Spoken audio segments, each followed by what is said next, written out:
The Nintendo Switch has reached a new sales milestone. Move over, Super Nintendo. The Switch has just surpassed the SNES's lifetime sales.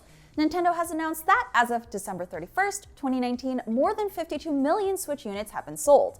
On top of that, Pokemon Sword and Shield have sold a combined 16 million copies. It's not too bad.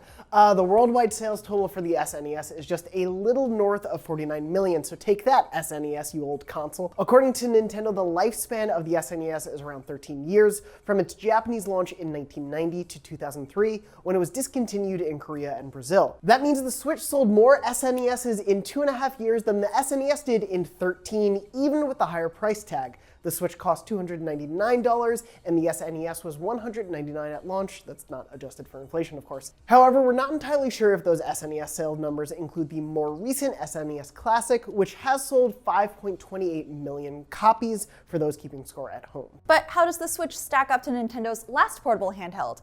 The Switch is a hybrid portable console after all. According to Nintendo, current lifetime sales of the Nintendo 3DS sits at 75.71 million units. Pretty impressive. But not if you compare it to the 3DS's predecessor, the DS.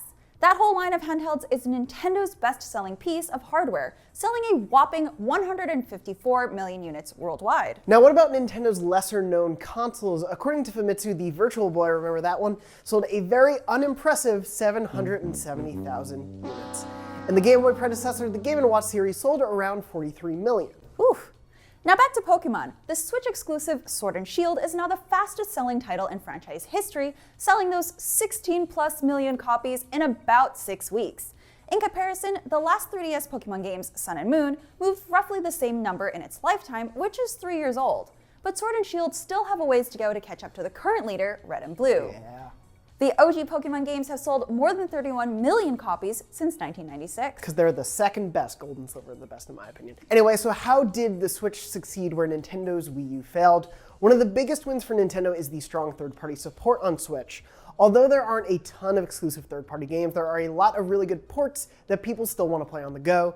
The Witcher 3 and Skyrim somehow got crammed into those little, really small cartridges that still taste funny. I don't know why I keep trying them every time I buy one.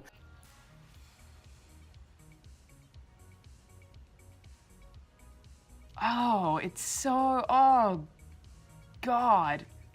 It's so awful. And this year, the Switch is getting BioShock the Collection and somehow The Outer Worlds. Oh, that's a pretty decent collection. Yeah, it's not bad. So how about you, IGN audience? How are you liking the Switch so far? And how many Joy-Cons have you gone through? Our producer Jobert's already gone through 2 of them already, but apparently still loves his Switch, but he has really bad rage issues. Let us know in the comments below, and we'll see you in the next IGN Now.